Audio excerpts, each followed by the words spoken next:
Warning! If you've listened to parts 1 and 2, you know the drill by now. Naughty words, heightened emotions, and a general feeling of discontent dominates this episode. So, if you enjoy spending your life combing the internet for things to be offended about, then in the name of Ian Flimming himself, don't bother listening to this episode. Alright? Let's get on with it. We're nearly there, everybody. Let's get it over with. Hi, this is Roger Moore, and you're listening to James Bond Radio.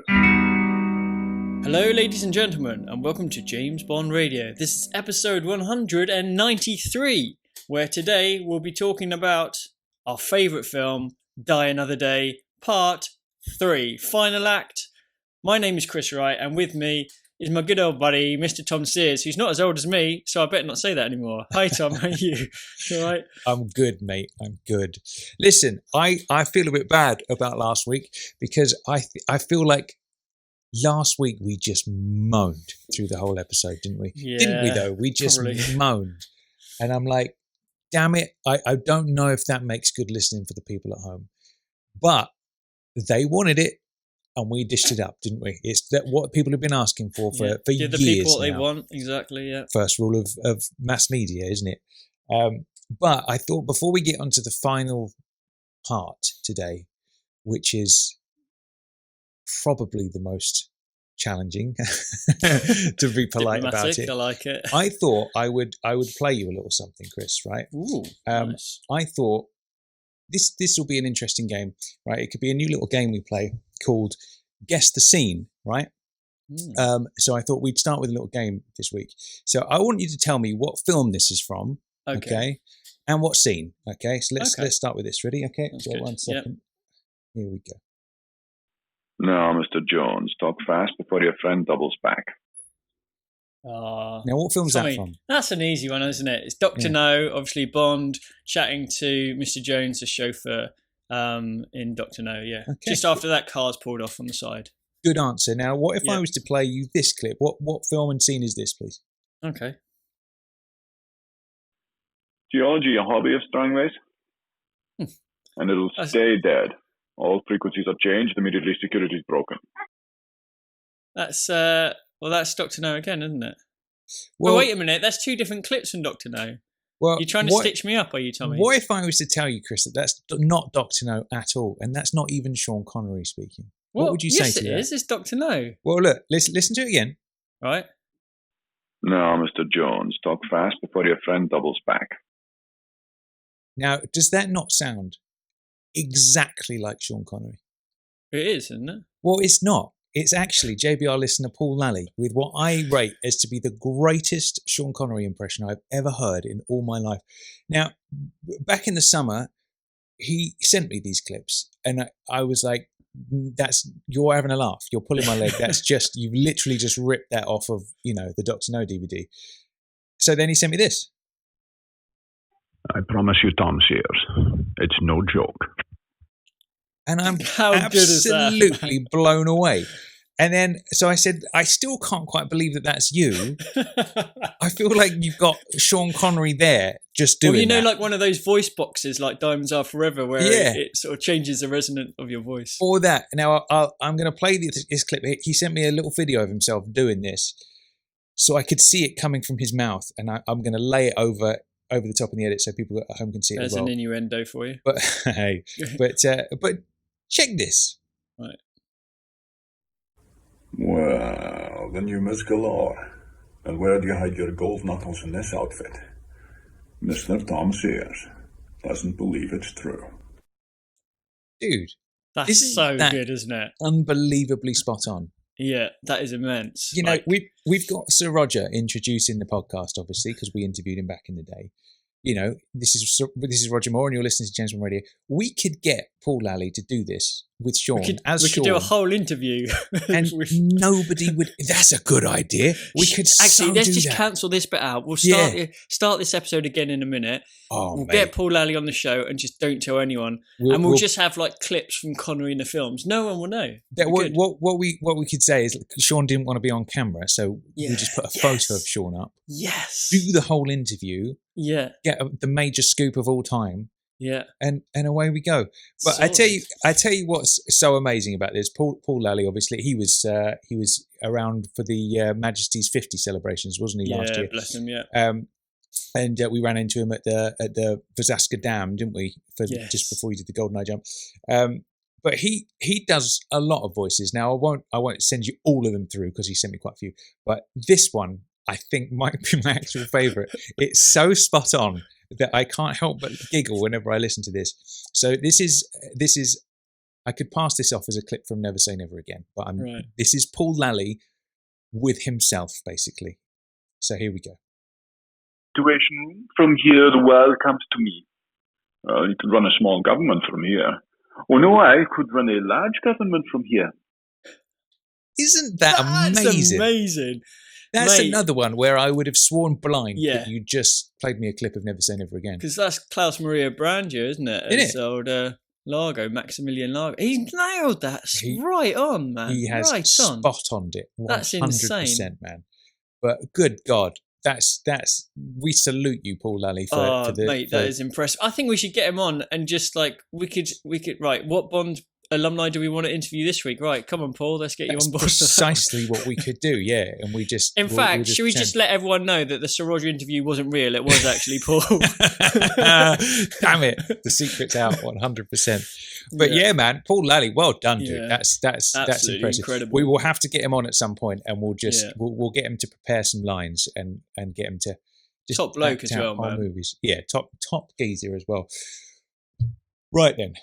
So, what we do, that was such a nice, fun, and happy start. That was so good to start on that. It was. And now what's happening? So we've got to talk about the final act of Die Another Day. Obviously, this is our third week. Next week, we're going to let everybody have their 90-second review. Yeah, let everybody have that, actually. I am very much so. Thoughts on it and everything. Yeah, big time. And I especially want to hear from the people that genuinely do love the film. Like we say, there's no mocking in the JBR family. If you genuinely love Die Another Day, then we want to hear why. There's none of this belittling anybody for their tastes. That's all bollocks. That's not what we do around here. So if you genuinely do love it, we would love to hear why you love it. Equal if you feel similar to us. We want to hear from you as well. So whatever you have to say about the film, jump on board. Go to jamesbondradio.com. On the right-hand side, you'll see a little floating button that says send voicemail. Click that bad boy, and if you're on your phone or your laptop or whatever, you can send a voicemail directly through the website. You've got 90 seconds to do it, so do try and be as concise as possible. Some people try and cheat by sending like 5 90-second messages that all loop together. It's not allowed. It's not allowed. It's one 90-second message, and that's it. So obviously think through what you're going to say. Cool stuff. All right, man. Shall we do it? Should we get this over with? Let's get some theme tune going. Let's get it over with. Let's Part 3, Die Another Day.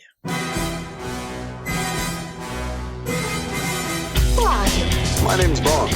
James Bond. Bond. James. Bond, what do you think you're doing? Keeping the British end up, sir. Welcome to James Bond Radio. News, reviews, and discussion of all things 007. Lucy, as you can see, I have no problem with female authority. Oh, pipe down 007. Do you expect me to talk? No, Mr. Bond, I expect you to die.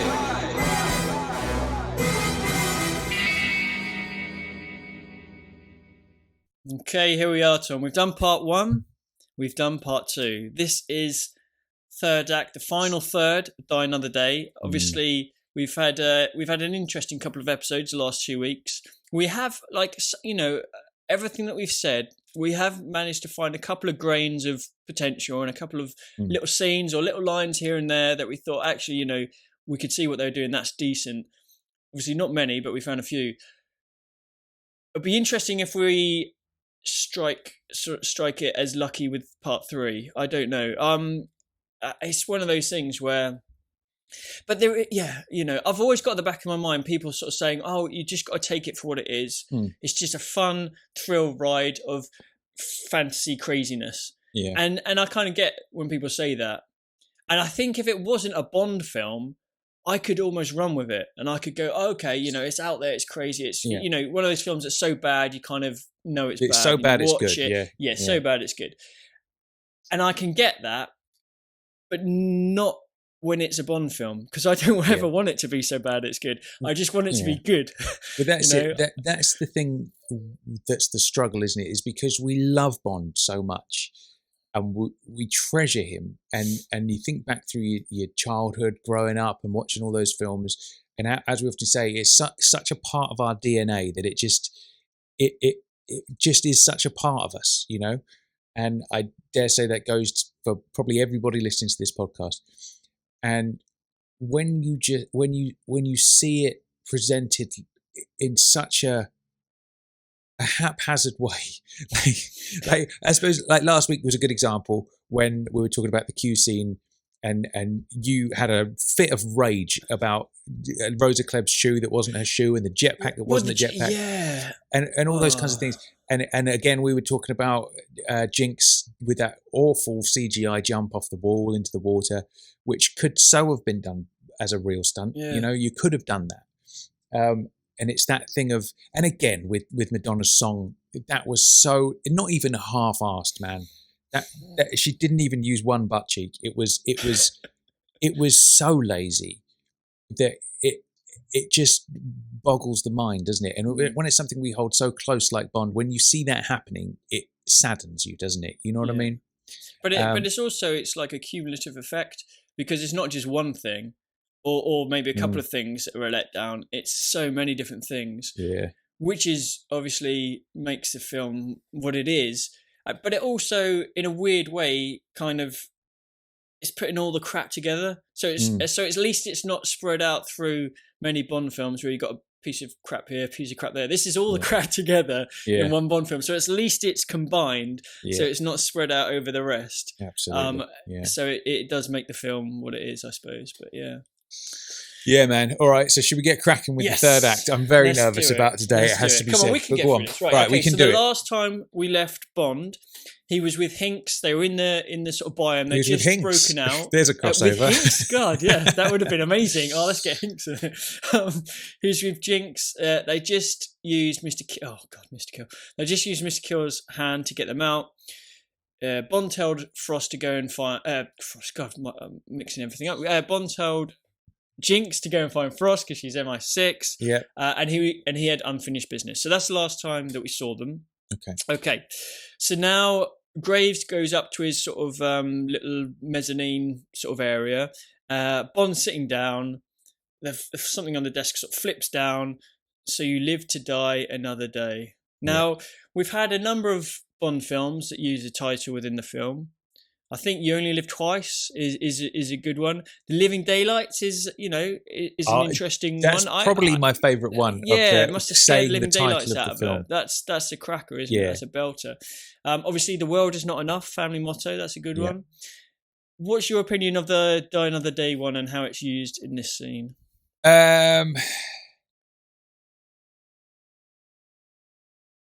It's not clever. We've started already. It's not clever.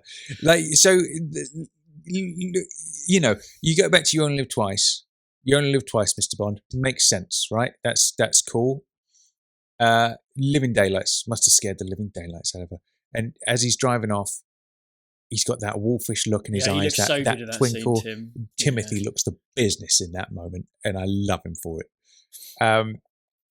This one also makes sense. Yeah. Because we thought as the audience that Colonel Moon was dead, but he's not. He's escaped and he's changed his face into that of an upper class British man, and he lives to die another day. So it makes sense. Yeah. I don't know whether it's just because I strongly dislike this film that hearing the title of it displeases me or not, but I don't know. I'm not like, when I hear that, I must have scared the living daylights out of her as he drives off. Was it scared the living daylights out of him? Who was he saying out it? Out of her. It's her, isn't it? Cara, yeah, that's right, of course. That's like that's nice. This is just sort of like saying it for the sake of it, I guess. Well, at least it does fit though. There is meaning to it. It's just one of those things where it doesn't give you a cheer, but it's there and it does the job, I suppose. The one thing I do kind of like about this whole setup is that Graves is one step ahead of Bond the whole way. And I like how he does sort of, he sort of insults Bond and puts him down and sort of said, thankfully, you finally figured it out. It's taken you this long. And he proper, gives Bond a ribbon. And I like that because obviously you want your villains to be... you want them to be one step ahead, don't you, really? Exactly. So I think that side of things works really well. And then Frost appears, and now we get the whole classic sort of double agent, double cross type thing. Yeah. So Frost rocks up. She's got her gun. She points it at Graves, and then basically switches to pointing it at Bond. So what do you think? That's quite a good thing, because it's hard obviously when you know something's going to happen, but when you go back to review it, try and blank your mind. You're like, did I see this coming or not? And what did you think? You could see the Frost reveal coming or not? I don't know if I can remember if I called that or not. Probably, I guess, because you do have that sort of strong formulaic Bond thing going on throughout the 90s and early 2000s, don't you? Yeah. Where you have the good Bond girl, then you have the femme fatale Bond girl, and we've not had the femme fatale show up yet, so she's got to be somewhere. So it's either Jinx or it's either Miranda Frost. So I'm guessing it's Miranda Frost, aren't you? Really, that's the thing. But yeah, it's that old classic thing, isn't it? Blofeld used to like to do that, didn't he? He'd aim the gun at somebody, he'd aim it as Bond, and you think Bond's going to die, and then he just turns and shoots the other dude, and it's like, oh. So it's that sort of thing, isn't it? Just twisted around a little bit. So it's it's a pretty standard trope. Yeah, but a couple of things again I like to point out, positives here, and what I think is a good one is the fact that earlier on we saw Bond sleeping with the gun under the pillow, slipping the Walther under his pillow, which is obviously has been alluded to before in Tomorrow Never Dies and what have you, and he is incensed that obviously Miranda's working for Graves, so much so that he goes to shoot her. Yeah. So he would have killed her in cold blood. Yeah. Just like Electric King, at that point. Yeah. Obviously realises that Miranda Frost has emptied his Walther, and in more ways than one. What's that? Emptied, yeah. Oh my god! Sorry, this is getting as bad as a script for Dying of the Day.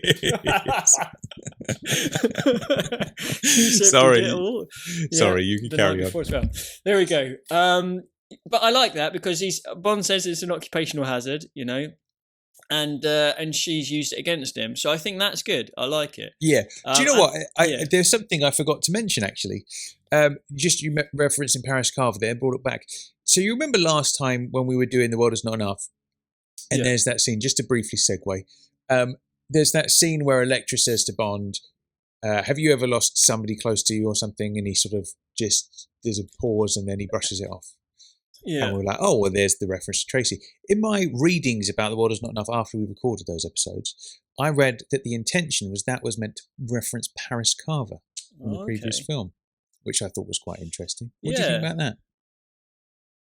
Well, we didn't really get enough of that to have Bond to make it seem really deep, did we? In terms of, God, this is getting bad. To for that meaning to be there. Yeah. I think obviously they had that history, didn't they? And well, mind you, actually, obviously he left and because of his job. There is that tender moment, so, isn't there, when she's dead and he's like just... He got a bit nibbly again, didn't he? He did, yeah. But I don't know if that's true, but that's what I read, that it wasn't a reference to Tracy, it was a reference to Paris. But anyway, I digress. He still sleeps with a gun under his pillow. He does indeed. So I like that bit, the whole Frost double cross. And that was basically, Graves was saying that he got Frost on side because he helped win the gold at Olympics by causing the other fencer to OD. So she won, whatever, and wanted to win at all costs. And again, that's pretty cool. This whole next bit, I'm not so up on. So basically, Jinx goes to look for Frost. She's not there. She gets into Frost's room, and then she gets locked inside. And this whole bit's like really, really mundane in terms of her just hanging around in the room trying to get out, and it doesn't work. And I'm not bothered by that at all. But I did like the Graves logo on the bed sheet, on the bed cover. I thought that was quite cool. Yeah. So then back with the other lot. Frost tells Bond to hand his gun to Zal, and we get the old classic line, I've missed your sparkling personality, and then gets a punch. You know why though? Because he's got diamond stuck in his face, which is so it's a joke. Is that why? Yeah. The sparkling, the diamond. Oh, it makes sense now, doesn't it? The sparkling diamonds. Yeah, it's a funny joke. So you like that one then? Yeah, it's nice. Yeah. And then what about the follow-up? How's that for a punchline? Great. Love it all. I've decided to do a U-turn on this film and just talk about how much I love everything about it, just to see if I can make myself, I don't mind the punchline, actual line. I think that's all right. I think it's all right. There was a line, actually, that it made me cringe a bit, but it did feel a bit Fleming-y. Yeah. In the just like 2 minutes ago when they I think it's Graves that says something about using her sex to lure Bond in. Oh, yes. And he says sex is the coldest weapon of all. That's great. That feels like a very Fleming-y thing to say, doesn't it? Yeah. And I forgotten. I'm probably sure he said it in an interview at some point. Probably, yeah, Fleming. absolutely. It's like those things like Fleming. There's I forget which book it is now, but he says you never trust a woman with cold lips and things like that. There's those old Fleming sayings. What if you're in Alaska or something? Well, that's the truth. Don't trust anyone. Call me James. So that's a good line. Actually, that was a good line. I'll give sex it. Sex is the coldest weapon of all. That's a really good line. I do appreciate that. Absolutely. Yeah. Definitely. And I do have a Fleming-like motto myself, which is never trust a man whose eyebrows don't match the colour of his hair. And if you look at LYNN-HOLLY, that's precisely what we're dealing with there. Black eyebrows, white hair. Right. So there it is. I like it. Is that a motto that you follow like with intent throughout your lifetime? Absolutely. You can never trust them, Chris. Right. They don't match. There's something off in there. Right. Yeah. I'll keep a lookout then. All right. Good luck. Okay. Cheers. Okay. So then, that's right. So Frost basically, Graves orders Frost to kill Bond. She's got the gun on him, but just as she's about to, he uses this sonic agitator ring, shatters the floor. They all fall down into the floor of the biome, and he basically legs it and manages to avoid the gunfire. Mm-hmm. Uses Jinx's repelling device to get out of the biome, and as he's running down the outside, it is very much like feels a bit like LYNN, doesn't it? Going down the outside of the inside of the wall when tomorrow never dies. Now, I've got a big thing which I have to say here, which I know I've mentioned in a podcast years and years ago, in obviously a JBR podcast years and years ago. This is the point. He gets to the bottom of the biome. This is the point where an edit should be made. So at this point, he gets to the bottom, cut. Yeah. Okay? We'll come back in 5 minutes to the exact same place where he gets into his invisible Aston, and then that guy, the Skidoo, goes into the back of it. Zal sees him, and we go into the chase. That's exactly what should have happened, okay? Yeah. So Bond gets down, gets in his Aston. Zal realizes he's in the Aston, and then they go into the car chase. Brilliant, okay? Yeah. But for the next 5 minutes, these next 5 minutes do not make any sense whatsoever. There's no reason to have it in the film. It's absolutely ridiculous. It's the worst 5 minutes in the whole of the Bond series. There's only one minor thing which is why I think they might have kept it in there, which was for one line, which is a bit of a raises a little bit of a smile, but not much, and that's it. And the rest of it is absolute dog shit.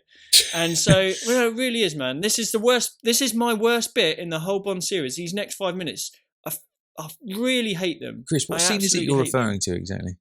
What's that? What scene is it you're referring to? Right.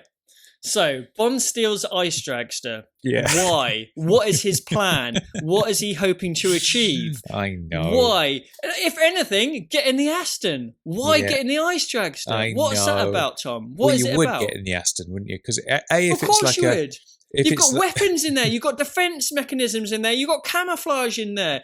You know how to drive it. Why get in a stupid Ice Dragster thing? Yeah. Why?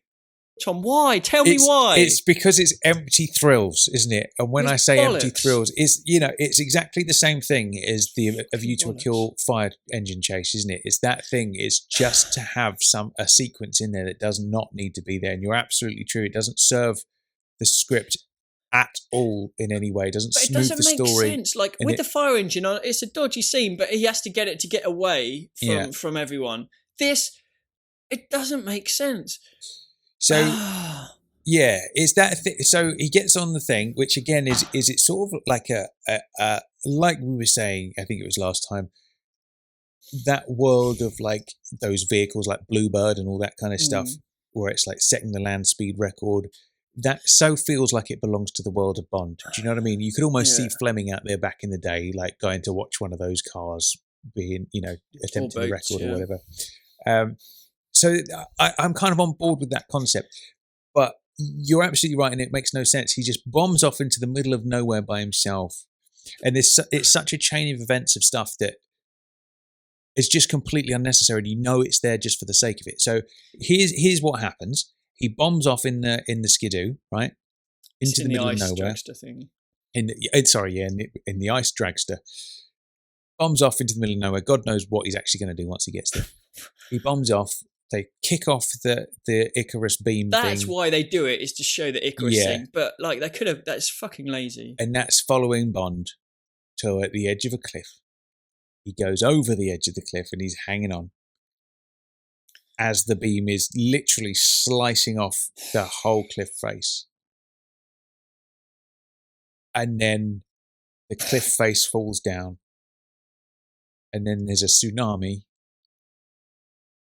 And the audience at home go, oh no, Bond must be dead. But he's not dead, Chris, because he's used the little roof thing of the dragster as a surfboard. It's not the first time we've seen him surf in this film. And he's fashioned a parachute, or he's got the parachute thing from the car, wrapped it around his wrists, and he surfs on the wave. But it's not a real stunt, is it, Chris? It's just all animated CGI. And not even good animation. And I'm so embarrassed when I see this. Not for me, even though I am embarrassed as a fan and a lover. I'm embarrassed for Pierce because he's doing his best to sell this thing. Like, look at his dear little face. He's really trying to sell that this moment is real, which is an impossible task. And what makes it so much worse is the fact that you get the Bond theme kicking over it. And I can feel what David Arnold must have been doing. I bet you David Arnold was like, oh my God, this looks fucking horrendous. But it's that set piece moment, isn't it? It's like the barefoot water skiing in License to Kill. And how much better is that than this? Of course it is. When you have a set piece moment like that, you've got to do the Bond theme. That's just the rule. So it's that moment, isn't it, in this film? It's the barefoot water skiing of Die Another Day. But it's just wrong on so many levels. And the theme there makes it all the more ridiculous. And then of course he lands. He's now in the middle of nowhere, miles away. Let us add. Miles away. You think how fast? If this is a super fast dragster, he's just bolted it for however long, miles and miles and miles away. Gets to the edge of the cliff, right? Does a awful kite surfing thing, riding this CGI wave with blocks of ice. Fucking awful. Goes around, keeps on going in the opposite direction, mind you, crossing this massive water, gets to the other side, drops down. So at this point, he's like, how is he going to get back? What is the point? And so he has this, Chris, I tell you how he gets back, right? Oh, He's out there in the middle of nowhere, and there's just this random gentleman on a skidoo just having a little jaunt by himself. Who's supposedly Graves' guard, I'm assuming. Is he not, or not? I don't know. He could be anybody at this He's stage. wearing this sort of clothing, so I assume. He pulls him off the skidoo, gets on the skidoo, and then goes right back to where he just came from. How, Tom? How? He's just come across a load of water, and miles and miles and miles and miles of ice. Yeah. The Skidoo is not quick. It's not like a land speed record Skidoo. It's a normal Skidoo, and it can't fly across water like his wet biking thingy. And even if it did, how could it get back up the ice cliff that's just collapsed? Well, there are so many questions, and if we do manage to interviewee Tamahori one day, we can ask him these questions. I'm going to look at his eyebrows. That's what I'll be doing. Wouldn't that be a wonderful interview just to grill that dude for a couple of hours? Wow. But yeah, so there it is. It's just stuck there. Doesn't do anything. Like you say, the one thing it might do is just have a little display of the Icarus, which we've already seen because that's true. They did turn it on. Obviously, we didn't see it like cutting into anything, did we? But we've seen it sort of demonstrated. And then he goes right back to where he started. You've got that little line where Vlad goes, "Hey boss, he beat your time." And that's kind of meant to raise a bit of a snicker. And it's there, but that line and the way that they showed Icarus does not like make up for everything else within that 5 minutes of film. No, it doesn't. It really doesn't. At all. And it just goes to show for me the sort of the lack of respect for Bond in this whole thing from day one. Like I was saying, with the pre-title sequence with the surfboards, that's just there because Tamahori thinks it looks cool, and it's just so wrong, and it doesn't do anything, and it's not right on any level. But he's like, surfing, Bond's not done surfing before. Yeah, let's do that. And then this whole sequence, I just don't exactly. Get it. That's it. It's somebody that just doesn't get it, and is just trying to be cool for cool's sake, And then what you end up is this straight to DVD worthy film that had no business ever being a Bond film. You might have got away with it as a computer game, like we said before. But it's not even good as a computer game. The computer games, even back then, looked so much better than that Wave thing. This is like one of those Vin Diesel films. Do you know what I mean? Like it's that is what it should have been. It's not Bond. It's Triple X3 or whatever. Exactly, yeah. Triple X3 straight to DVD, the one that nobody saw. That's what this is really.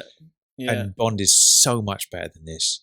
And it's just heartbreaking to see. I remember watching it in a cinema. I watched it maybe 2 or 3 times in the cinema, or maybe twice. I can't remember. But whatever. Anyway, I just remember watching it and thinking I wasn't really getting involved. I didn't quite know, I was just feeling a bit disappointed. But I thought, come on, maybe it'll pick up. And then I remember seeing this, and literally every single person in that cinema just pissed themselves for how bad it was. Yeah. And like I felt bad because obviously I wasn't enjoying what I was viewing. Yeah. But the fact everyone was taking the piss out of Bond and laughing, going, "Oh, look how fucking shit this looks." I know. That hurt, man. Yeah. That hurt me inside. It's like a family member. It is. It's like someone taking the piss out of your cousin or something. And you want to defend them. But in that instance, you can't. How can you defend the indefensible? Yeah. It's just not possible. And it hurt, man. It really pained me. I'm glad you said that, because that's precisely how I feel about this. It's like that. We care about Bond so much, and to see him being so utterly butt-fucked for 2 hours is just so painful to see. It's so heartbreaking that there's that lack of care of delivering something genuinely good. And it feels to me like everything in this film has been like, the attitude would have been, this'll do. You know what I mean? This'll do. And the weird thing is I do think like, okay, maybe there was time pressures. Like I say, when you watch the From Script to Screen documentary on the extras, everybody seems to be a little bit on the back foot of like scrambling and to get something done. And I was like, okay, well, maybe there was kind of like Tomorrow Never Dies. There was like a lot of time restrictions going on, and they had to just go with whatever they had because the time limit was up. You see Tamahori saying the script is in a constant state of flux, but that's normal, he says, which I'm guessing is true, I guess, for a lot of productions. But it's just, I don't know why, because don't forget we had an extra year's break with this film as well. We had 95, 97, 99, and then this was 02. So it's kind of like, surely there was enough time to get this right.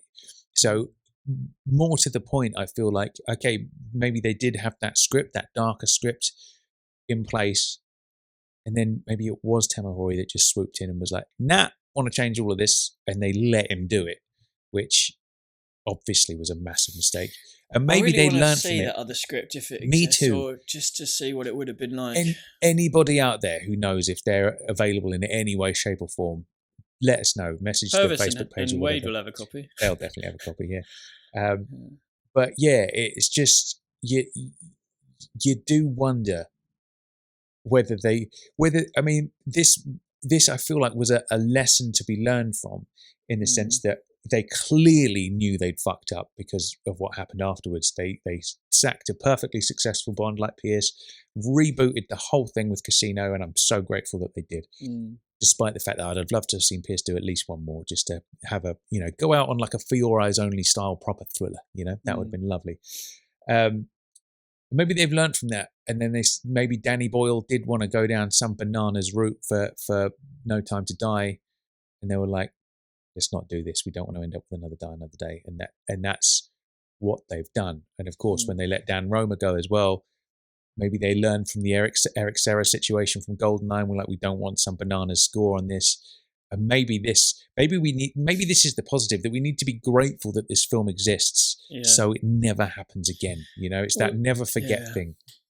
Well, like you said, if it leads on to Casino, then it's got to be there, hasn't it? Well, this is it. This film, man, this very nearly killed Bond for me, because I remember being so gutted that I completely sort of like put Bond on a shelf for years after this, and I remember telling you the story before. 4 years to be exact. 4 years, but yeah, I remember I was living in Guildford at the time.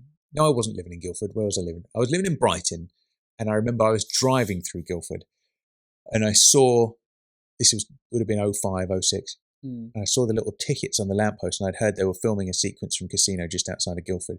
And I saw the little tickets that you see when film sets are in town on the lamppost, pointing people to where the set was, and it said CR on it.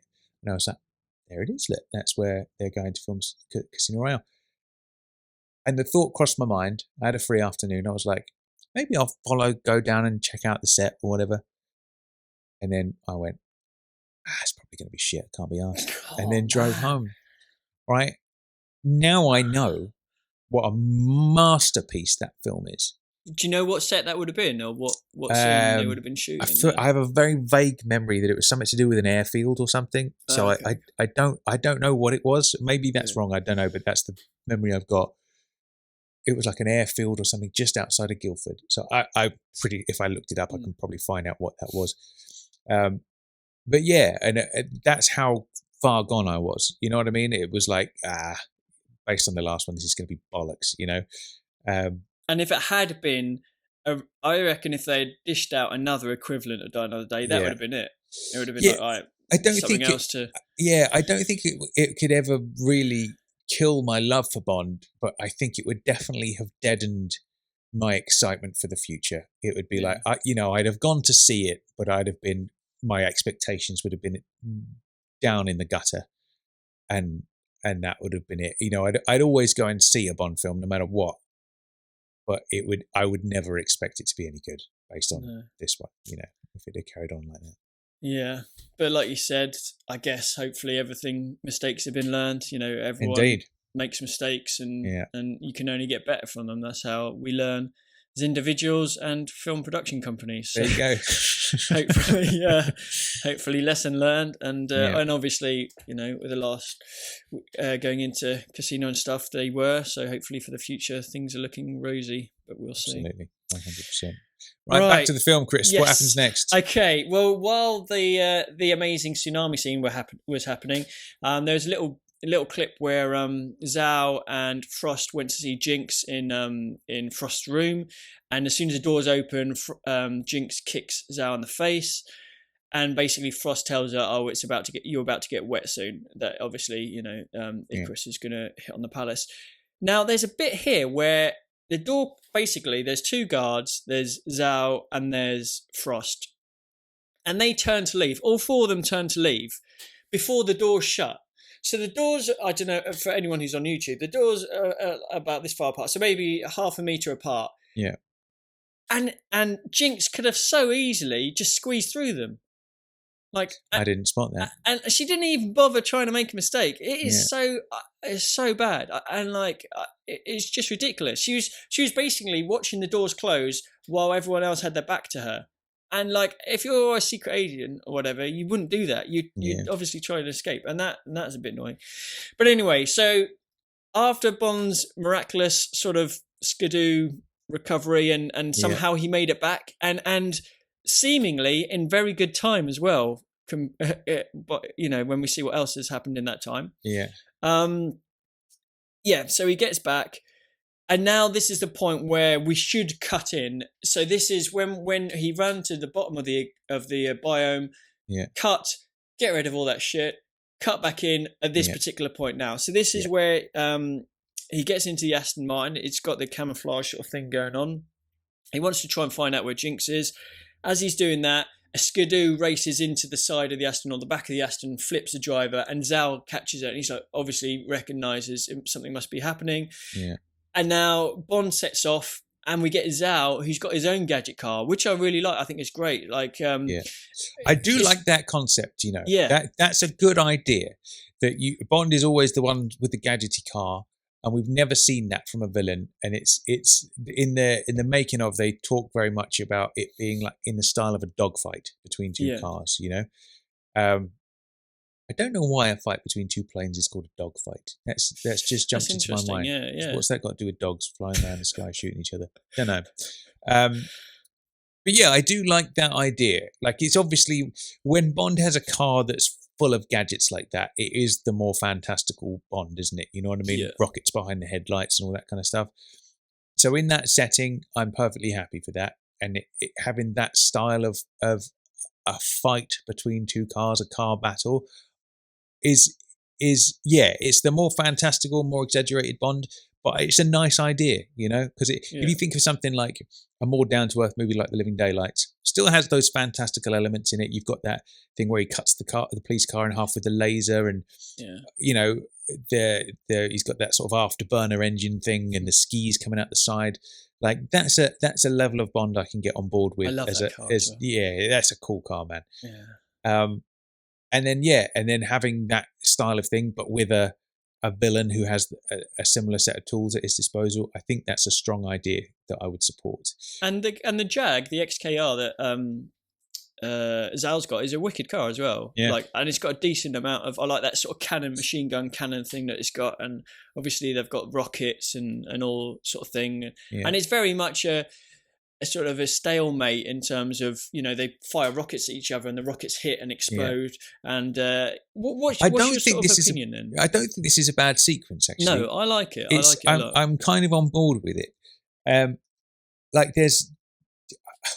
like to see when I enjoy Bond the most, it's when Bond's being just an absolute badass, and he's doing something really cool, which for me could just be walking down the street in Tomorrow Never Dies with the Bond theme just playing quietly in the background, just looking like a badass. And when you see Bond do something cool in his Aston, like there's that moment, isn't there, where he's flipped upside down and then he uses the ejector seat to flip the car back over again. Physically, like in terms of physics, would that work? Well, no, it wouldn't, of course. But it does look very cool. It does look really cool. And it's one of those things I would actually excuse that, because even though we prefer it to be a real thing and as close to reality as possible, like exaggerated reality, I think is my favourite term for that. Where it's unlikely that would ever happen, but you're within the realms of possibility. That's why the fucking tsunami thing is just so ridiculous. It's just because there's no chance in hell of that ever happening for real. And with the ejector seat thing, I know that pushes the realms of things, but it's in it. I'm sure it wouldn't happen in real life either, but I feel like it works in a way. Do you know what I mean? Great reaction from Pierce as well. Yeah, well, that's exactly what I was about to say. As it flips over reaction. And he has that little grin to himself. Yeah, that for me is the signature. That is his Roger's eyebrow. Yeah. Roger would raise an eyebrow at something. Pierce has just that little smirk, that little grin at the corner of his mouth that I just love. And that's a lovely moment. Yeah. Maybe a touch reminiscent of License to Kill with the trucks, with the rocket going through just at that second. Yeah. Like the timing of that is so perfect. So yeah, I don't mind it. Yeah. What about you? How do you feel about this? The actual chase when it's on the ice, I think, is great. The only thing that pisses me off again, which they've used throughout, is the editing. It's like that zoom, crash zoom, and then slow mo, and why they use it in several sequences, and it's really not great. I just think it makes it look amateur hour for me, seeing that sort of stuff. When it's shot for real in real time, like. It looks amazing when you've got the Aston and the Jag sort of drifting across the ice. I think that looks incredible. Like the location is amazing. I like the sort of battle between them, like both, as I said, with guns and rockets and missiles and stuff like that. When it's on the ice, I think it's great. Trying to one up each other and stuff like that. I think for me, it dips once it goes into the ice palace itself. So while it's on the outside, on the lake, you know, all the gadgets being used, I love it. I think it's superb. Yeah, no, you're absolutely right. Where that when it's on the lake, great. That's where the chase should have come to an end. Yeah. Don't take it into the ice palace thing.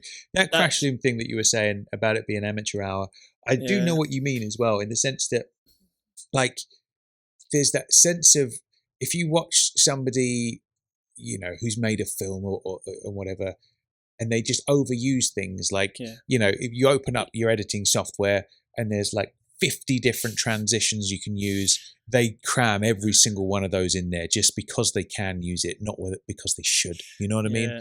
And it's, and a lot, you see a lot of people that do those sort of like hobby rescoring of a movie, like you see that with some Bond, and it's like, they just cram music into every last second of every scene, and it's like, that's not, you don't know where to leave the space, and that's just not the way of doing it. It's like the guitar players who just solo over everything and bore the tits off the audience, when you just do it for 12 bars.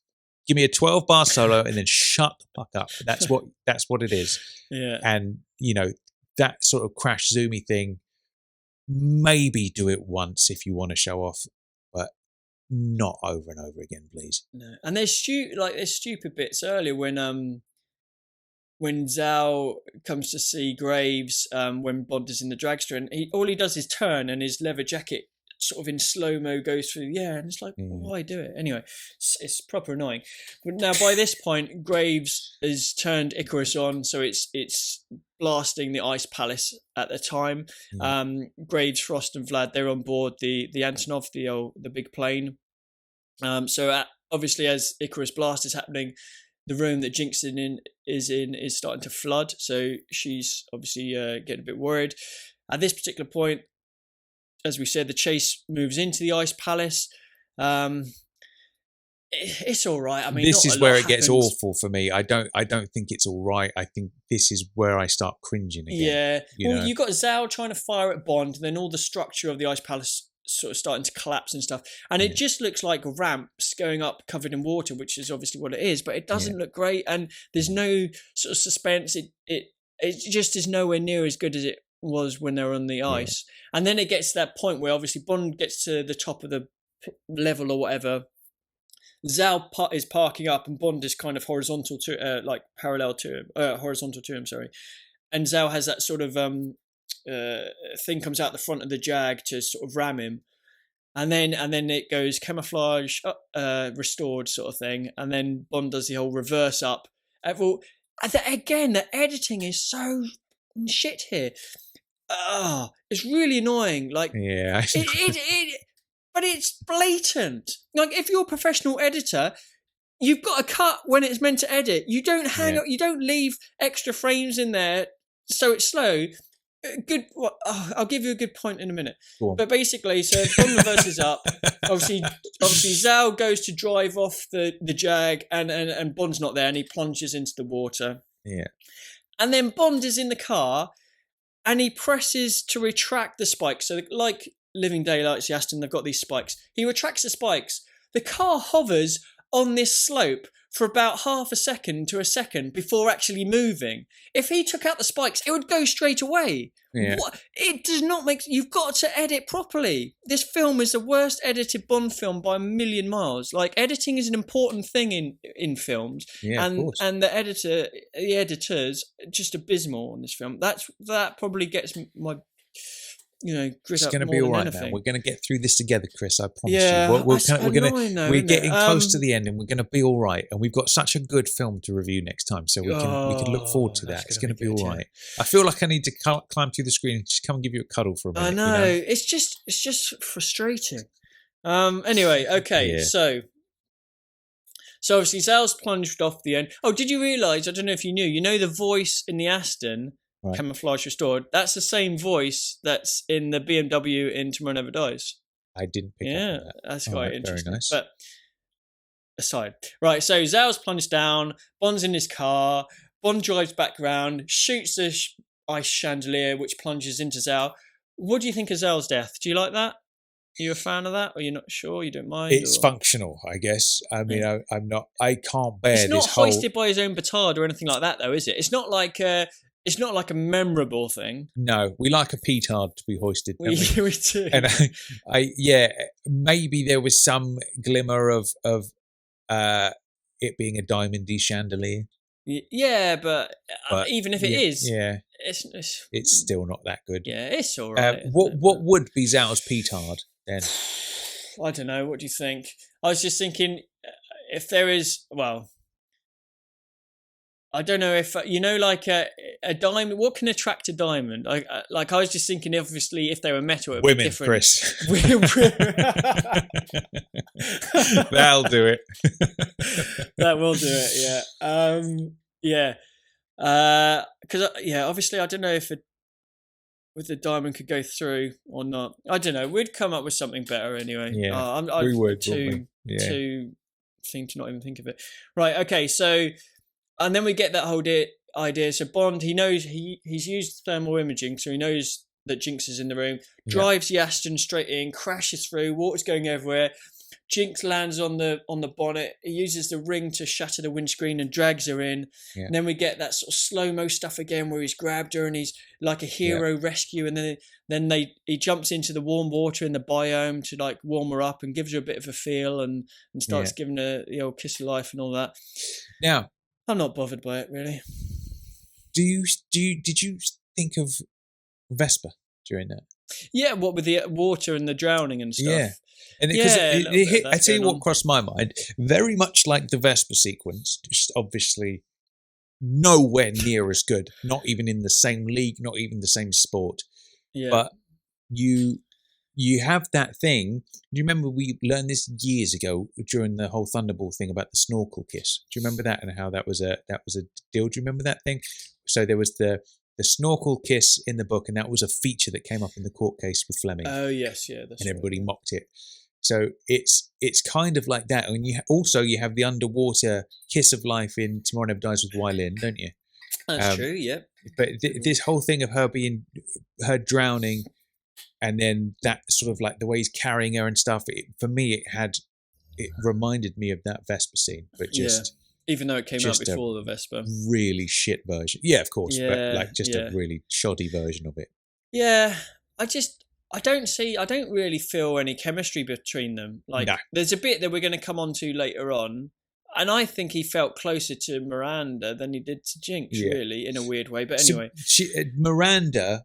She's great, I think. Rosamund, I really like Rosamund Pike. And with the little that she had to work with, I think she did really well in this film. Rosamund definitely is Bond girl material. And it's such a shame that it was this one that she had, because I think she could be truly great. Halle Berry, it's that same, late 90s, early 2000s FHM. Who wins the hottest 100 Women of the Year award?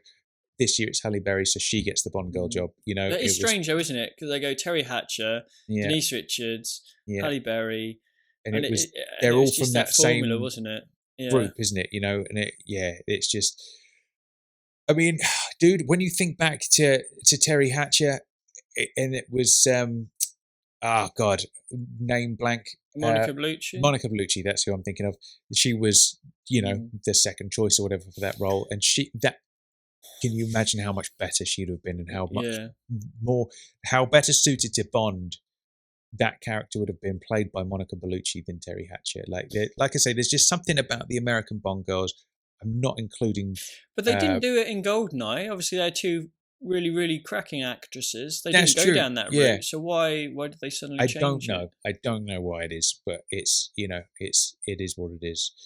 I'm not including Tiffany Case in that, but that stock of late 90s, early 2000s Bond girls, the American ones, I don't know. It just I feel like it cheapens it. They're just not the right people for Bond. I think so. Yeah.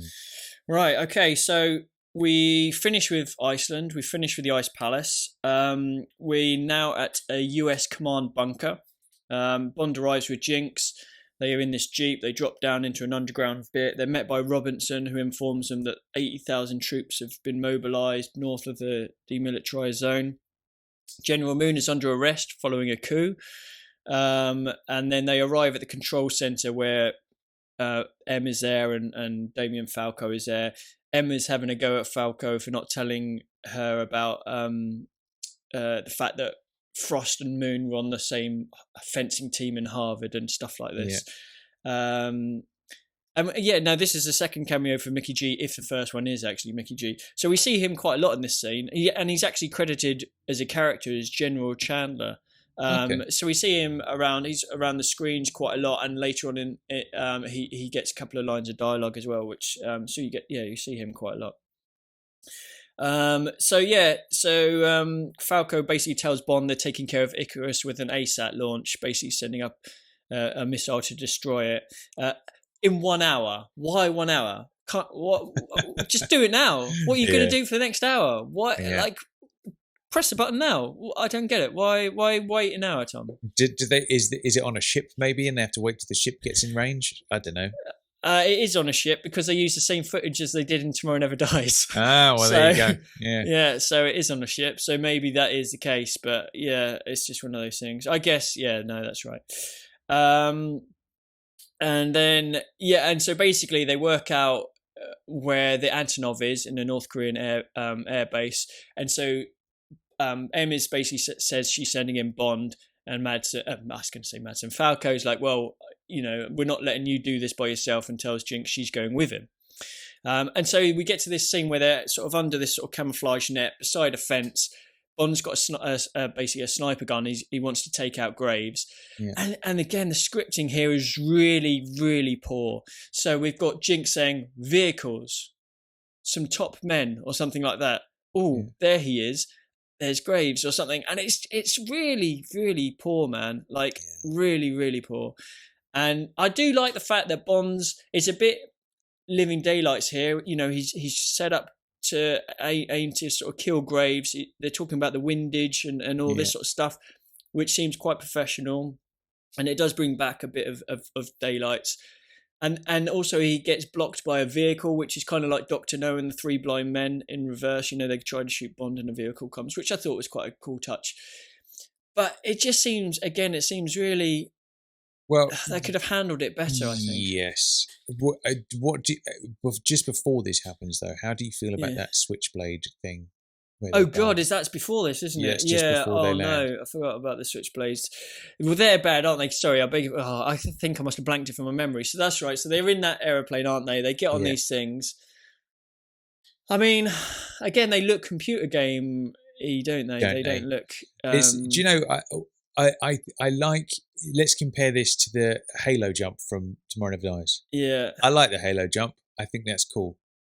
This. Again, it's just another thing that's like, let's give them something cool that's going to look good on camera, but just sort of backfires a bit. It reminded me a bit of the old, those things they used in Never Say Never Again, those weird sort of stand-up jet things which are really, really poor as well. Some sort of US Army thing. I can't remember what they called them then. XT-71s or something weird. Anyway, but these switchblades. I think I must have blanked it, but. I mean, they don't look great, do they?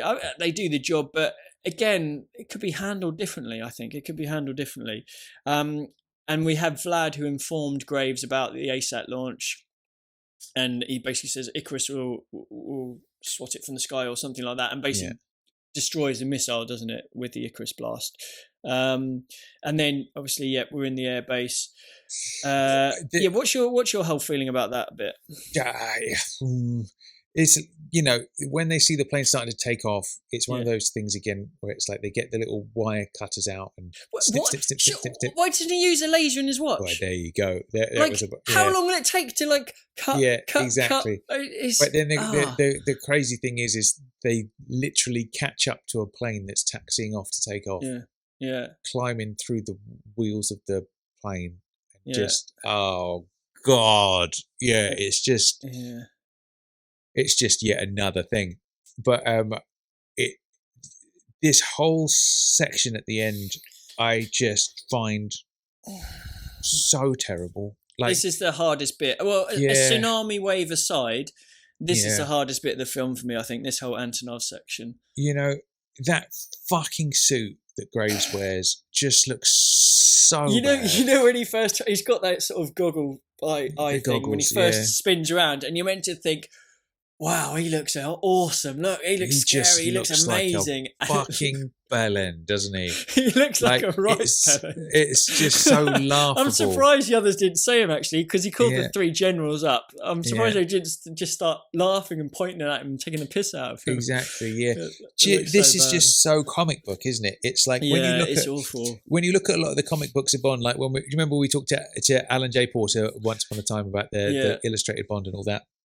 And he was talking about some of the comics, and it was like there was one where it was Bond versus dinosaurs or something bananas like that, and just they really take things to the extreme, don't they? In comic books sometimes, and it's that in movie form. And I think the comparison between this and Batman and Robin, the George Clooney Batman film, is very so astute parallel. So bang on. It's the same thing where they've just taken it way too far and they've lost everything that makes Bond.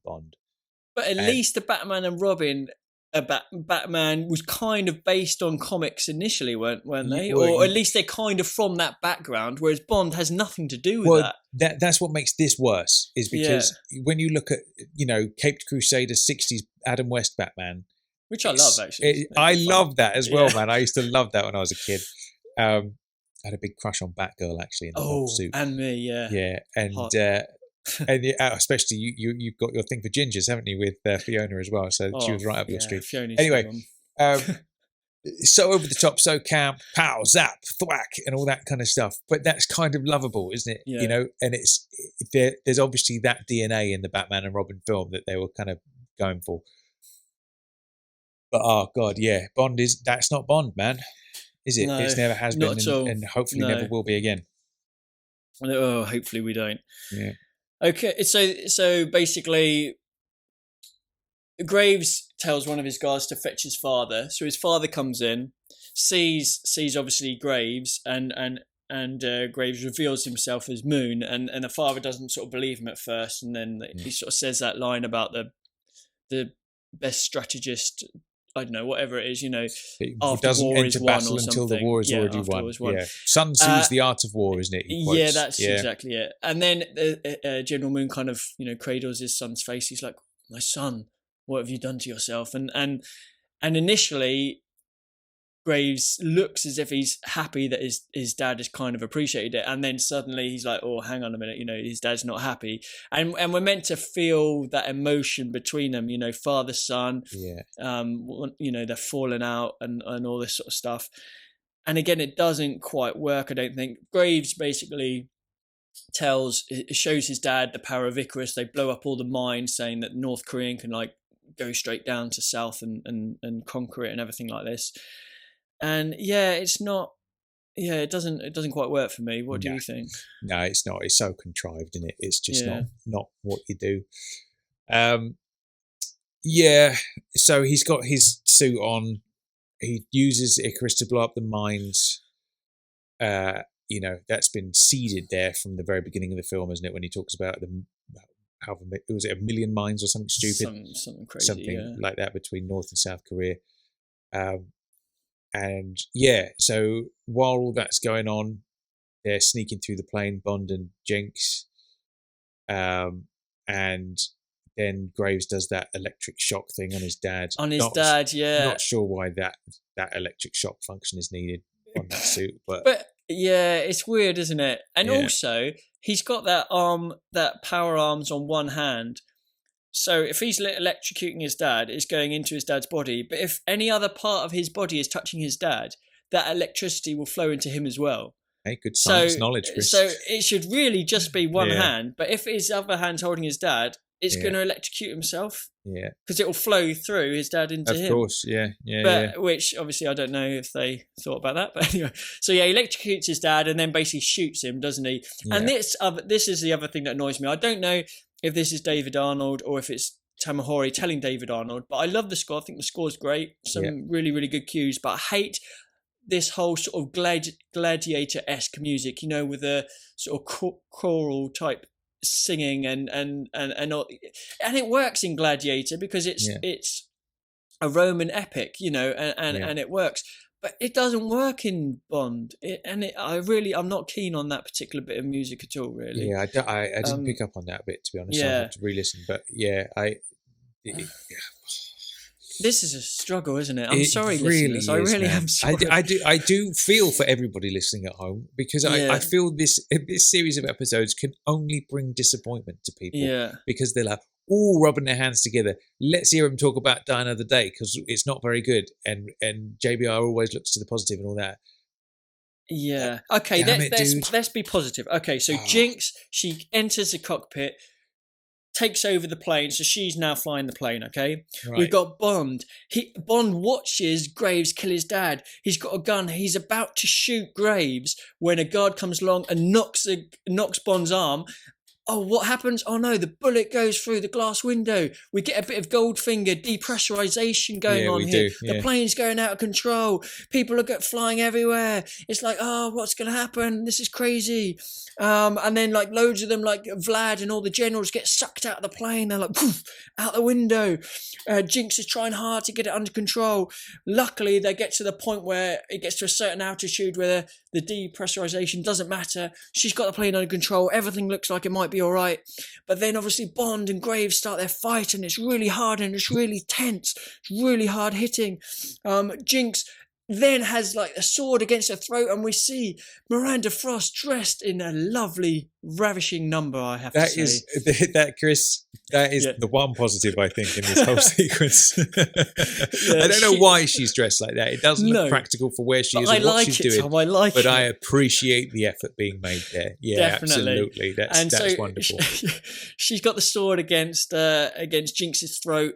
And now Jinx does an extremely clever thing here. She decides to fly the plane into the Icarus blast, Tom. Yeah. So now, isn't that clever? It is. I salute your attempts to turn this into a positive, Chris. I really do. I tell you what, man, that this bit with Miranda, that's the glimpse of her in full glammed up Bond mode, isn't it? Bond girl mode. And that's the image. When you think of the glamorous Bond girl, that's the sort of thing she's picking up on there. And she looks great, and she's great in the fight as well, I think. Yeah, she is really the sort of the what's the term I'm looking for? Not the unsung hero, but she's the one that's in this really bad film, flying under the radar, doing the best she can. Maybe that's it, but doing the best she can, and it's like, damn it, she had such potential to be so great. And what we see of her is really good, as much as she can be in this setting. But yeah, she's one of those things that I'm like, damn it, man! I would love to see her have a second bite of the cherry, and try and within the context of a film that's actually really good. Yeah. So anyway, right? She's hoisted by her own petard, isn't she? She is, yeah. So it's a good little fight. So we have, obviously, Jinx gets a couple of swords. So it's 2 against 1. You think, well, hang on a minute, that's not really fair. But Miranda's so good, obviously, the fencing background and everything kind of holds her own. And there's that bit where Jinx does sort of a backflippy thing, a handspring type thing. And they get up and Miranda thinks she's got a number, and she's like, I can read your every move. Yeah. And then obviously there's that dagger that's in the book, The Art of War, funnily enough, which obviously she holds up against her chest and then kicks it. Read that, bitch. Oh God! Did you like that line, Tom? No, I didn't. But let's move swiftly on. Right. Okay. So while that's going on, obviously I'll tell you something else I didn't like about the editing here. I'm complaining a lot about the editing, but that intercutting between the fight between Bond and Graves and the fight between Frost and Jinx, like they don't allow us to stick with one long enough to appreciate what the fight is doing. Yeah. There's like so many little clips that when they're meant to be quick editing, it's really slow, and then when it's meant to let it breathe a bit, they don't give us enough, and it's just awful because you see them do two little moves and suddenly you're with the other one, two little moves and you're with the other one. It shouldn't be like that. Their editing is so shocking. It really is. Yeah. But anyway, while that fight's going on, obviously Bond is fighting Graves, and the plane flies through the Icarus blast, and we get some brilliant, really great CGI here with all the bits of the plane falling off and all this sort of stuff going on. I think it's the effects are amazing. We get Bond doing a Rog kick, hanging on, does a double leg kick, which I thought was quite... I didn't notice that. I'd like to look out for those. Okay, nice. That was a nice little number. I thought we've got to appreciate that. And this is a point where I think we really need more of the whole... Moon being a martial arts expert. He does a couple of little kicks and stuff, but I think I would have liked to have seen a bit more here. Yeah. But all Bond seems to do is hold on to that sort of statue, that bust of Moon while everything's flying around. And okay, when it's depressurizing, I get that. But the fight seems so uninspired. It really does. And then you've got obviously Graves shocking Bond with the hand, and I don't know. It's not great. It's bollocks. In the dialogue as well, it's so pedestrian, isn't it? You know. Oh, look, parachutes for both of us. Oops, not anymore. I know. And it's, all this time to face destiny and all that shit. What does that even mean? Can't kill my dreams, Mr. Bond, but my dreams can kill you. It's bullshit. Time to face gravity. Yeah. That's... Yeah. So, again, there's no petard, is there, for our man Graves here? Because just gets sucked into the petard is he's using the glove. He's hanging onto the door frame. It's a bit octopusy, pulling the chute, pulls him back. Yeah. He's hanging off the door frame of the plane, and Bond presses the button on his chute to create the shock to go through, so it shocks himself. So in a way, it is, but it is not a good one. No, it's not a good one. And again, the editing is so slow here. Like it's just really, really slow. Like when Bond pulls the chute, you'll see the chute come up, and then about 2 seconds later, Graves falls back. It should be instant, Tom. Like bang on the money. Like Peter Hunt, amazing editor in the early Bonds, made them move so quickly. That's like when films came out back then, his style of editing was completely new, and he'd move and he'd make the film really pacey with the editing, and it's just the opposite here. It's so slow, and I don't understand how they can get away with it doing such a shoddy job of the editing. It really annoys me, but anyway. Well, it is what it is, man. Yeah, time to face gravity. Bond shocks Graves. He lets go, gets sucked into the jet engine, which destroys the Icarus controls, and obviously the Icarus blast then stops. And then M and Robinson and Falco all look relieved. Oh, thank goodness. Icarus was about to kill us, but it's not now. Yeah. Now, this is a bit... So Bond basically finds Frost dead. Yeah. And he actually shows emotion here. Like, you can see it's a bit...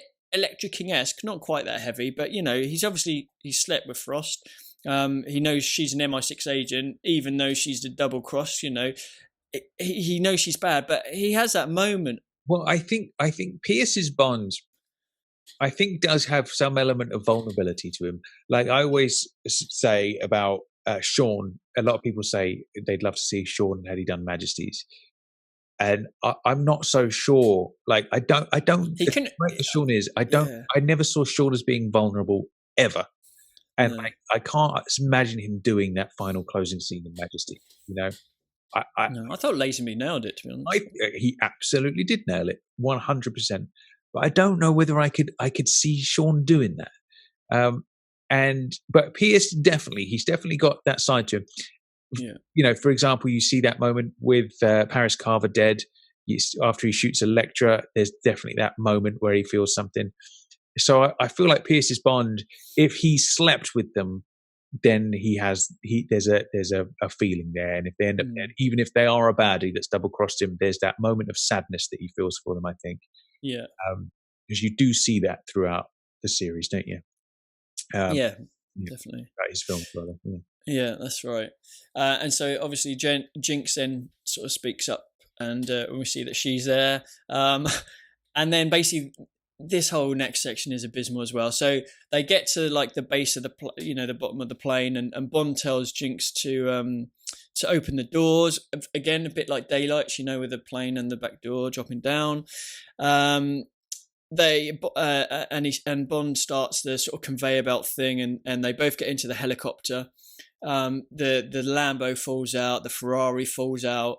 While this is going on, bits of the plane are falling off everywhere, and then the helicopter sort of tumbles out the back, and Bond's struggling to gain control, and the CGI here is just again, it's abysmal, really, really bad. I'll tell you what's even worse than the CGI, they tumble out the back of the thing in the helicopter, and it's just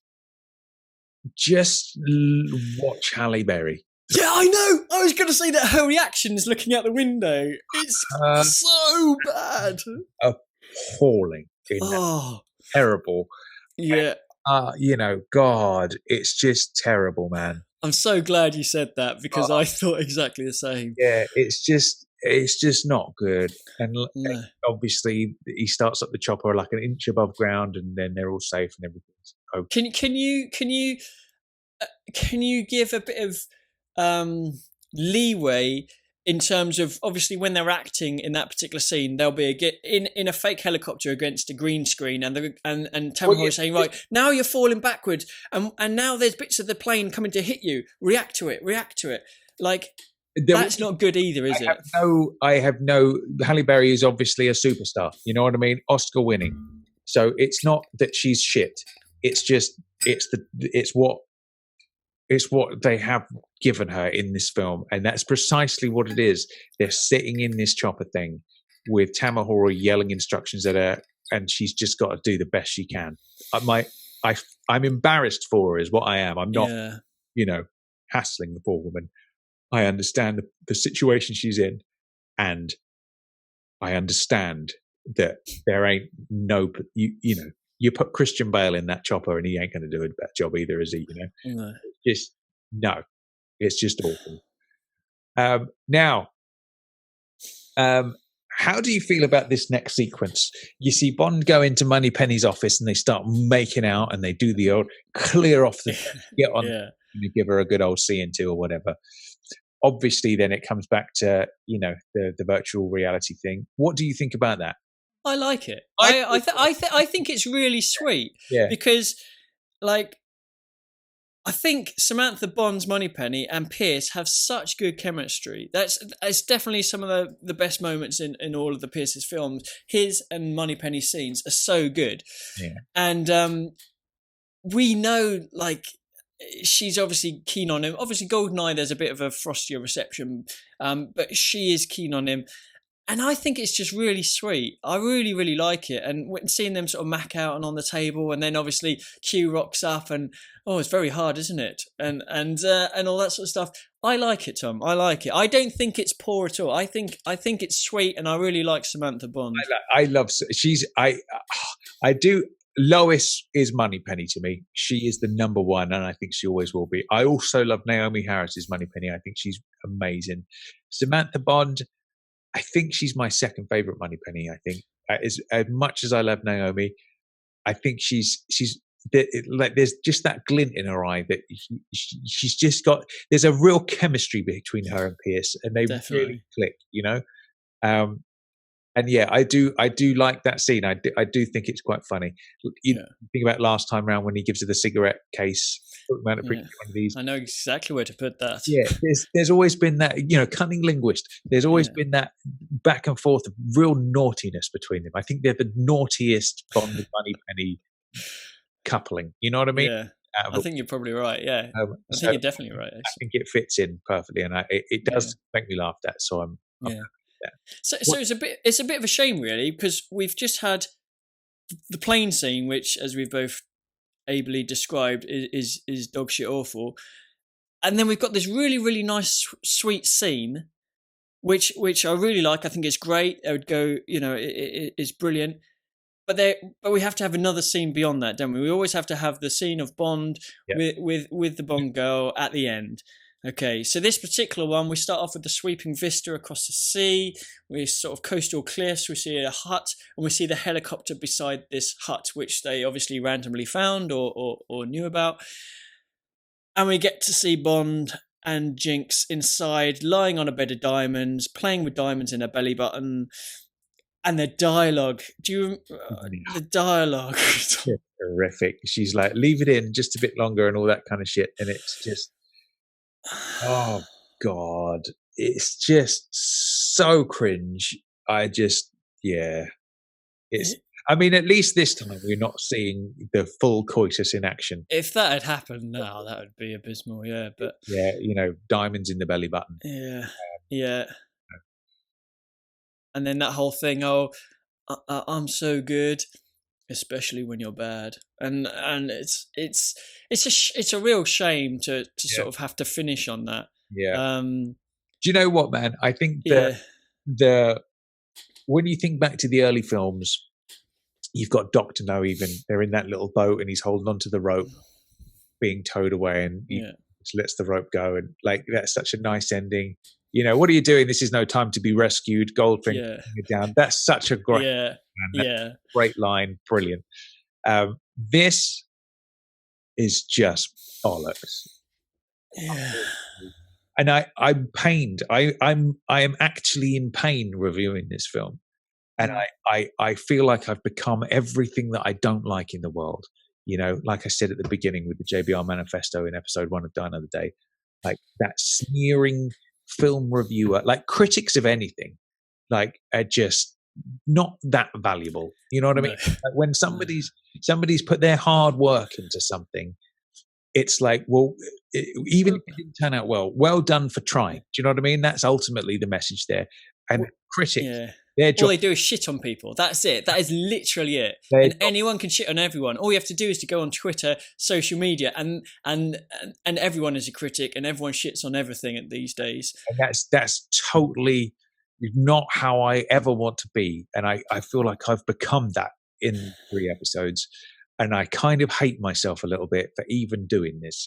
But in this case, there is no redeeming features for me, apart from a very small handful of things. Like I said, David Arnold's score is great. I really do enjoy that. I think Rosamund is great. I enjoy her. A few little sprinklings, but on the whole, this is just so difficult. It's so bad that it's difficult to find any positives, really, apart from things. So yeah, and a message to the JBR listeners. I know you've all been waiting for this, for a long time, and you've all been excited for it. And I worry that you thought you were going to get something that you didn't perhaps get, or you basically just listened to it and thought, oh fucking hell, this is just these dudes moaning for 3 episodes. What it is? Yeah, but I did come into this looking for positives, and we have highlighted some. It's not been a complete shitstorm the whole way through, because there are things to enjoy, more so in the earlier part of the film. But the more you look into it, and the longer the film goes on, the harder and harder it is to appreciate anything, really. Yeah. But the main reason, we said it before, but the main reason it hurts so much is because it's Bond, and we don't want Bond to be shit. And when it is shit, it kind of eats at your insides a bit, doesn't it? It really does. It really does, man. And it's it's a hard process. It's because I was thinking to myself, because I watched it a couple of years, 3 years ago, and I do remember thinking, oh, it's a bit of fun. Obviously, it's terrible, but it's a bit of fun. And I was wondering what you were gonna, whether you'd see a few things and you think, oh, actually, it's not as bad as I thought. And I thought to myself, prior to doing these 3 episodes, I thought to myself, I think I'm going to turn Tom around a little bit. I think I'm going to make him think, actually, it's not as bad as I thought it was. Yeah. Because that was what I had from the last time. I just, thought, okay, there are enough in here to make him at least think, oh, well, okay, it's not as bad as I thought. But it's actually turned the other way. Upon reviewing this, okay, I have found a few things that I like. Yeah. But I've equally realised it's just not recoverable. Yeah. It is so piss poor. Yeah. That it hurts. It really hurts. And like I said before, I'd love to re-edit this film. I could get it down to probably an hour and a half instead of 20 minutes. Yeah. Like you could knock off 40 minutes, half hour, 40 minutes of it and make it such a better film. And particularly that 5-minute segment with us, obviously that's ridiculous. And like you could almost take Halle Berry's character out and it would be great. Well, not great, but it'll be a better film.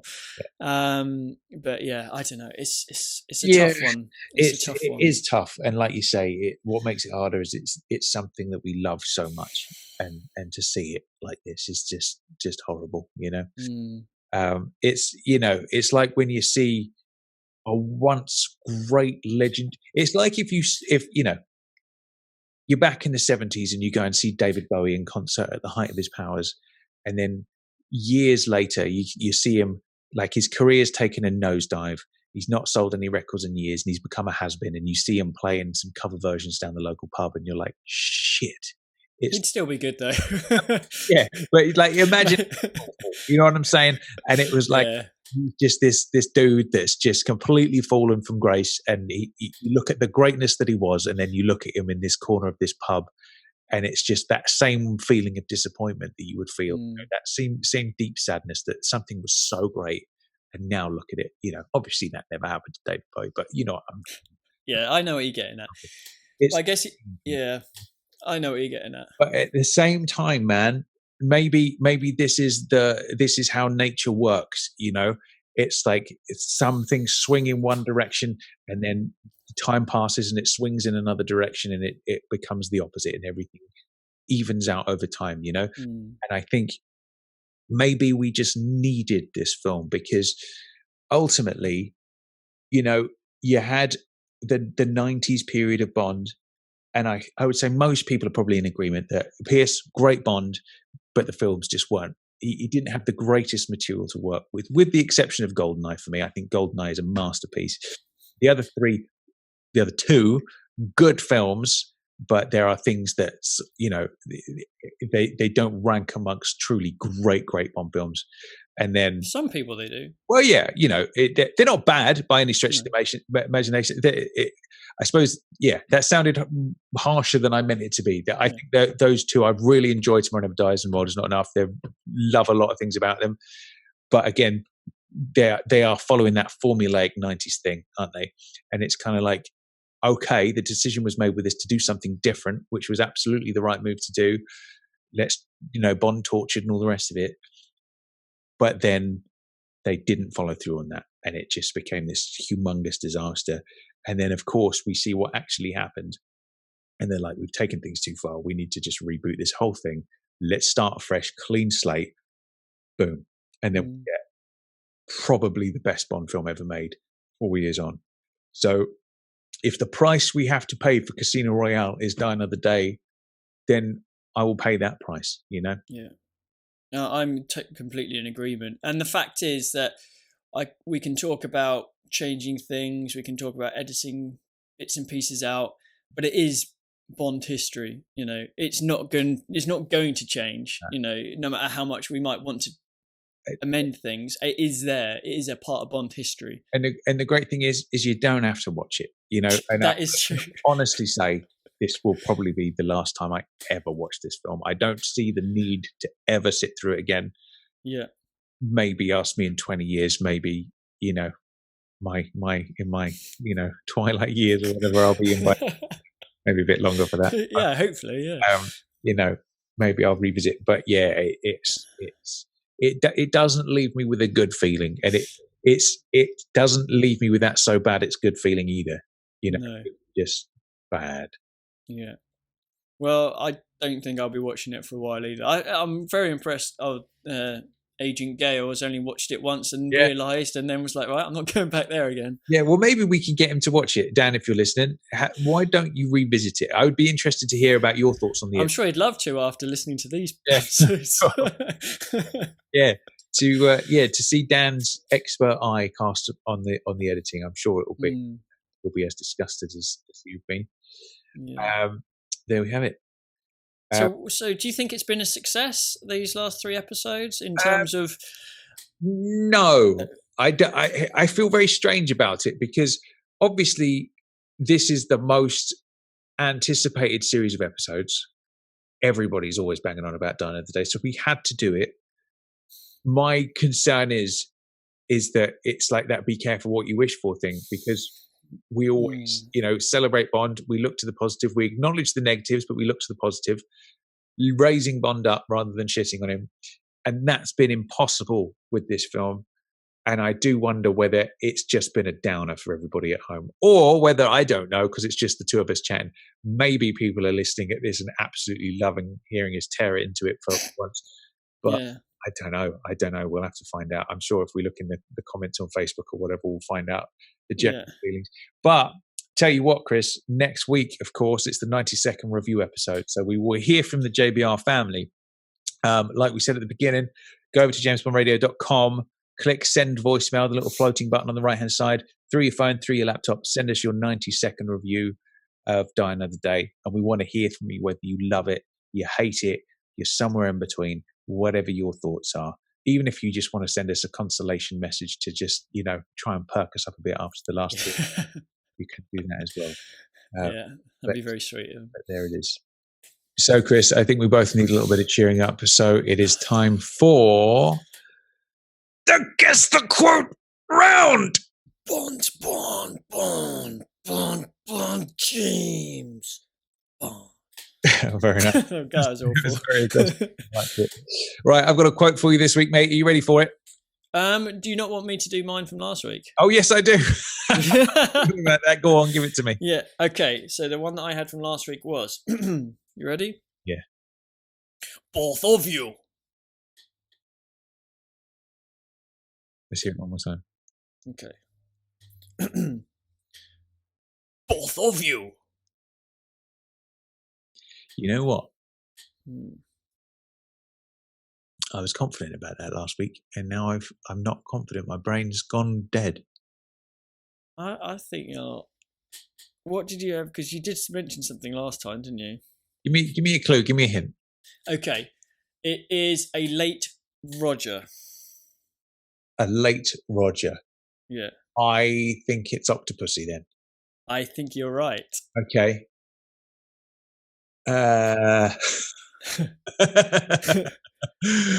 Oh, fucking hell. Do it one more time. Okay. Both of you. It's probably not the.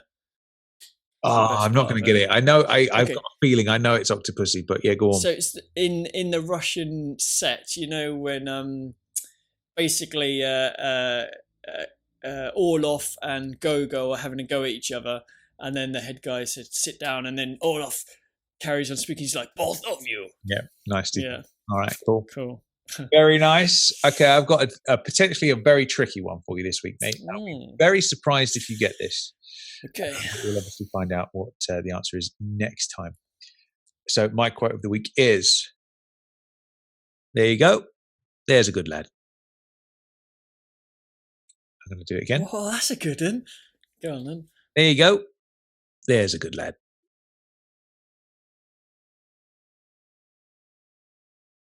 Now, that's a good one, Tommy. What I will say, just to give you a little bit of, is that this is like something that's happening during something else happening. Yeah. There's something else that's happening. Yeah. Happens leading into it. So it's not the focus of a scene. So it is a very, very difficult one. I'll be very surprised if anybody... There's something happening up there somewhere, but I don't know what yet. There's an animal involved. Okay. All right, Chris. Nice. You know what it's time for now, don't you? I do. It's time for... Who wrote the score for Live and Let Die? Who played Helga Brandt and how did she die? Who wants to stockpile the water in Bolivia? It's Tommy Trivia. That's right. It's time for Tommy Trivia. That is where Chris breaks out the Trivial Pursuit deck, the 007 Trivial Pursuit deck, and quizzes me on the questions. And sometimes they're deceptively difficult. They are. Although you've done pretty well the last couple of episodes, haven't you? Well, haven't I? Yeah, go on then. Yeah. Okay, what are we going to start with today, Tommy? We've got gadgets and weapons, locations, crew and behind the scene, casting characters, films or vehicles.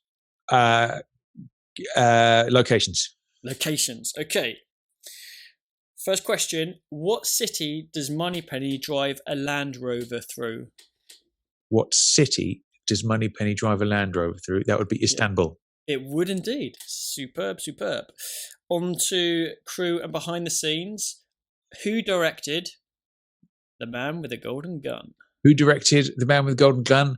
That was the same man who directed Goldfinger, which is, of course, why is my brain not working? I know who it is, but oh God. What's his name? Dickhead. This is like one of the easiest questions ever. Terence Young, then you're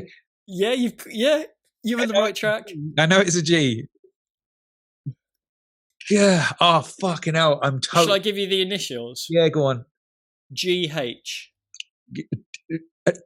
No, it's not George Hamilton. That's the surname. No, it's... Why is my brain not working? So he's not a girl, he's a... Guy Howard! Dude, I have humiliated myself. I don't know why. Maybe it's because it's earlier in the day and my brain's not working yet. Everyone has brain farts, man. It's just what happens. I'm so ashamed of myself. All right, go on. Next one. All right, next one. Okay, we're on to casting characters. Which character does Talisa Soto play?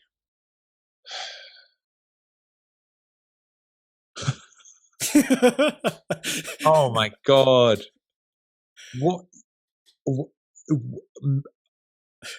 Why? What's going on in my head right now? Do you know the person I'm talking about? Of course, Talisa Soto. Yeah. Okay.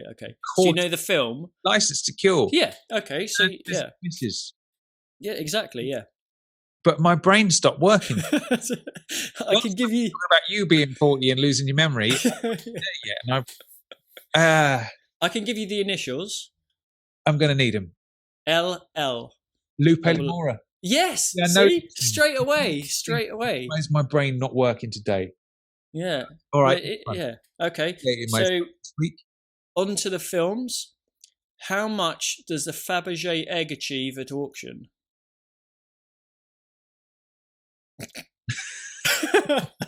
Fuck, I can't remember at all. 2 million quid. Less. 1 million quid. Less. £800,000. Less. £500,000. Yes. Yeah, cool. You got it. Okay. Yeah. So to be fair though, these are harder than most weeks. These questions. Onto vehicles. How many alligator leather trunks are needed to transport little Nelly? Fuck, these are true. Yeah. 3? 4. 4, yeah. Four trunks, I think. Hang on. 4 trunks, yep. Finally, so how many have you got? You got the first one, you got the second one, you got the third one, so it's only 1, 2. So you've got 3 out of 5 so far. Final question. What is special? Sorry, this is gadgets and weapons. What is special about Dr. Goodhead's Christian Dior atomizer? It's a flamethrower. Yes, beautiful, lovely stuff. There we go. That's a tough week this week, wasn't it, in Tommy Trivia? Very tough. Medium tough, I would say. Yeah. For some reason, my brain wasn't working today. Yeah. maybe it was just the getting all the Die Another Day stuff out of the brain has turned to mush. Yeah. But now it's time for calm. It is. And obviously we've got the 90 seconds review next week, which I'm really looking forward to, because I know there'll be praise for it. Yeah. I know there'll be people that really enjoy it and think it's a fun film. Equally, I'm sure there'll be some people that agree with us to a certain extent in terms of the quality of the film. So it'll be an interesting episode. Mm-hmm. And then beyond that, we've got obviously a few other episodes to look forward to. And our next film review, which I'm assuming won't be for a little while, obviously that'll be a good one. That'll be a good one. I suppose it all depends. It's like this one, isn't it? Is if No Time to Die does come out. We just don't know, do we? We just don't know. That'll be no one knows. If it doesn't, then, Casino will be next. But we'll see. Only time will tell. Exactly, yeah. All right. Well, thanks for treading these poisonous waters with me, Chris. Likewise, man. Likewise. And I feel like we got through it together in the end. Yeah. What are you going to do to celebrate? What I need to do now is I just need to literally get back in bed and sleep the day away, wake up tomorrow as if it never happened. Nice. And there we have it. How about you? What are you going to do? I'm going to go for a run and listen to a JBR podcast episode. Oh, very nice. Yeah. Lovely. Yeah. I haven't listened to Brian's interview with Sue Vanna yet, so I'll go for a little jog, clear my head a little bit, and listen to that, I think. Sounds good. All right then, mate. I will see you next week for when we do the 90-second reviews. And then I've been Tom Sears. I've been Chris Wright. James Bond Radio will return next week with the 90-second reviews of Die Another Day. Let's all look forward to that one together. Don't forget to send it in, everybody. Absolutely. JamesBondRadio.com. Click send voicemail. Send us your 90-second review. We'll see you next week. Bye.